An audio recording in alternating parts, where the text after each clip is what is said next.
I'm thankful for books. Least surprising statement in the history of BookTube.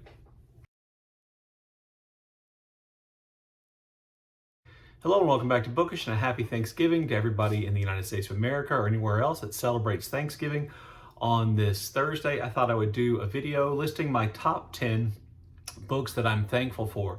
These are all books that in some ways influence my reading, or influence me as a reader, or direct me towards certain subjects or authors. Some of them are books I'm pretty sure I've mentioned before and oftentimes frequently, and others are books that I may not have mentioned at all. So I'm just going to run through them. I kind of try to put them in order, maybe of, or at least the first few in the order of books that influenced me to become a reader, and then they become more specific about a type of reading, oftentimes just about an author. Not sure how long this will take, but I want to run through it really quickly. And so here we go. First book on my list that I want to mention is not a book necessarily, because I can't remember which specific title, but those are the Encyclopedia Brown mysteries that I read as a kid.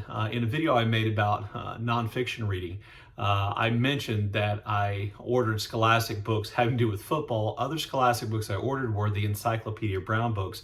And I credit these books for creating in me a love of mystery. If you don't know, Encyclopedia Brown was a kid detective who used essentially kind of Sherlockian techniques to solve minor crimes and mysteries in his community. And the clues were all there in the book, and you're supposed to read along and kind of figure out the clues and then come up with, the solution. And the solutions were all listed at the end so that you could like read the whole story without having a solution, then think about it and check. And I love those books. And, mystery is probably my favorite genre, if you don't include history or nonfiction as a genre, of books to read, just, other than, just fiction.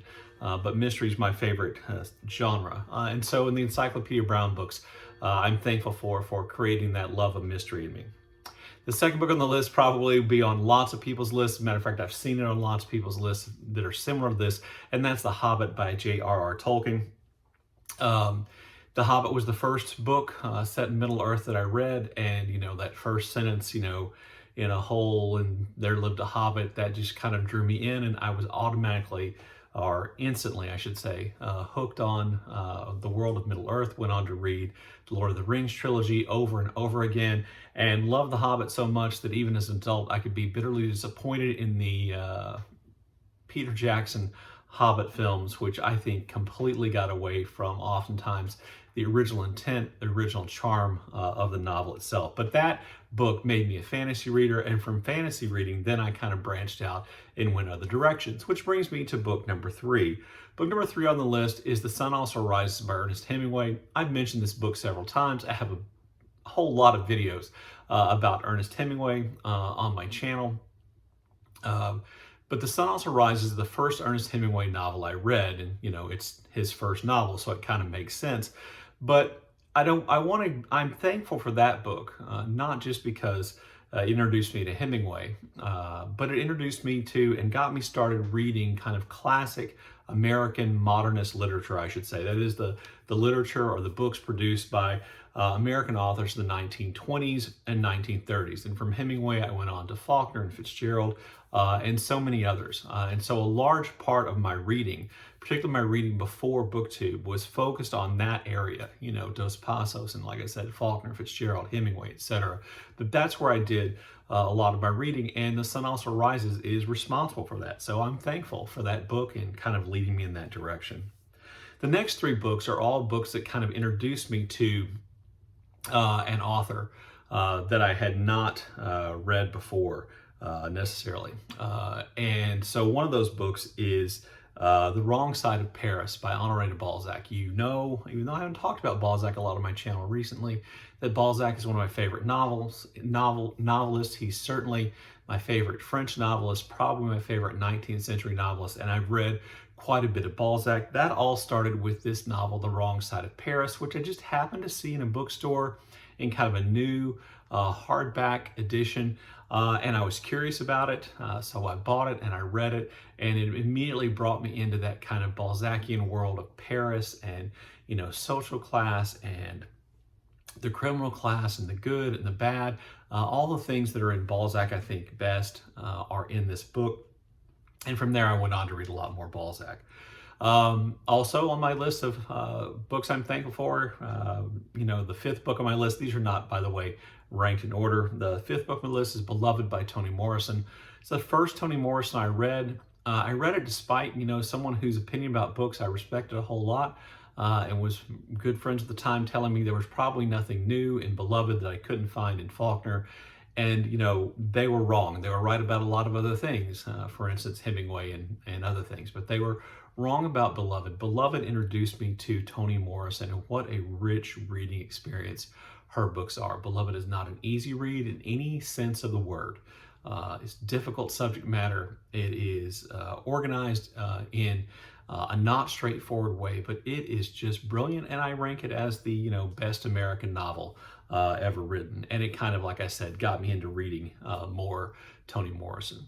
On a similar line with the last two, LaRose by Louise Erdrich is also on my list of books I'm thankful for the same reason. It introduced me to Louise Erdrich's writing. I think I bought LaRose instead of some of the other big titles I'd heard of, like Plague of Doves and The Round House and some of the others, because it was the one I could find most easily. And so I bought it, I read it. I think it's the first book I reviewed on my channel a long, long time ago. It is a really long, not very well done review of LaRose. And it's certainly, LaRose is certainly not my favorite novel by Louise Erdrich, but it introduced me to that world, that kind of world she creates on the reservation and the borderline between reservation life and the encroaching life of, American civilization on that life, and the conflict points that exist. And it is a difficult story. It has a lot of what,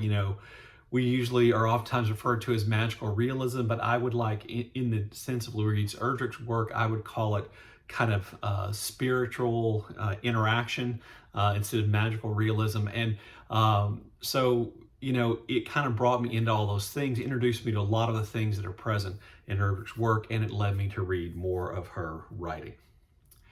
The next book on my list, I think this is the seventh book total. Again, these are not ranked. It is A Spirited Resistance by Gregory Evans Dowd. This is a book of nonfiction. It is a history book about how the spiritual world, spiritual beliefs of indigenous Americans at the time of colonization, the founding of the United States, really could help explain the behavior and the actions of those indigenous people. And those actions and behaviors and customs were completely misunderstood, of course, by the Americans and the British colonists, who really didn't have any interest in understanding them at all. But how that also created this form of resistance. And the ultimate form of resistance in this book is Tecumseh's, which he traces back to or connects these kind of spiritual beliefs that tied different groups of indigenous people together, created those connections. And I just thought it was a really good book. And I put this book on the list of books I'm thankful for because it was a book that got me to think about this subject of the clash between indigenous peoples in the Americas and American colonizer, imperialists, colonial settlers in a different way. It's not that I bought into the colonial settler view of this from the very beginning. I'd always been skeptical, but this book gave me kind of a grounding, a foundation, a beginning point to kind of start questioning that.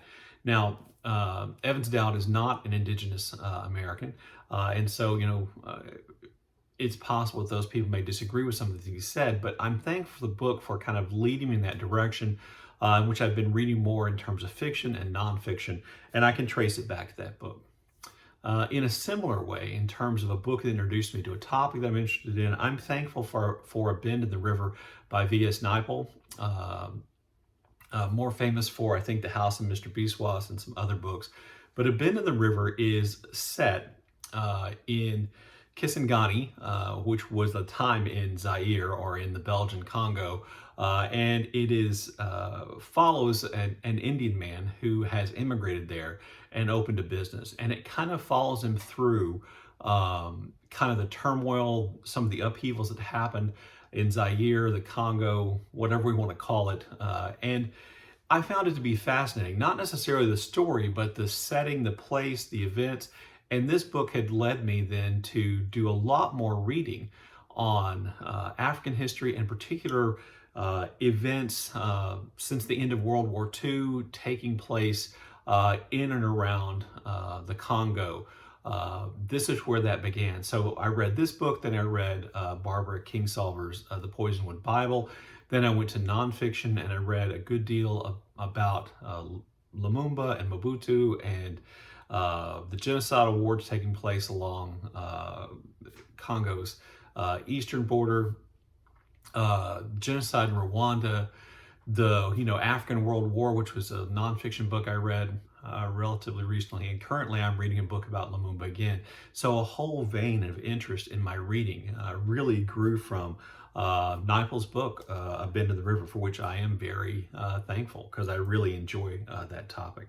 I think this is the 9th book on my list. The 9th book on my list is The Pity of War by British historian Niall Ferguson. Now, Ferguson is a fairly controversial figure politically and historically, but I read his book, The Pity of War, which, attempts to kind of break down some of the traditional ideas about how World War I started and British responsibility and, some of the key points in ending the war. And I just found it fascinating because at the time, again, kind of similar with the spirit of resistance, at the time, as a student of history, as someone who studied history in college, I was, becoming increasingly aware of, ways of questioning the traditional narratives. And so this book really got me to thinking more critically about the historical works that I read, not seeing them necessarily as the sources of absolutely correct information, but, as arguments, as points of view, as, things to be discussed. And it really made history feel a lot more kind of alive to me. And the last book on my list is, and this is the position I had the hardest time coming up with just one book for, or coming up with a book I wanted to choose. But I chose a Minor Detail by the Palestinian author Adania Shibli. It was translated by Elizabeth Jaquette from Arabic. And this book is a really disturbing book. And it's one of those books which just hangs there in my mind and I get images from all the time. And it involves essentially 2 war crimes committed by Israelis against Palestinian and other people during the period of, I believe, the 6-Day War, or maybe it was the Yom Kippur War. One involving an Israeli officer who essentially kidnaps a young woman and sexually abuses her, and etc. And then another with a Palestinian woman who becomes obsessed with this issue and decides to research it, and then the direction that leads. And the first half, the part about the Israeli officer and the young woman, is really disturbing. The second half, I think, gives you some idea about the lives of Palestinians at perhaps the best of times in kind of living in the state that they lived in. And I found the book to be incredibly powerful.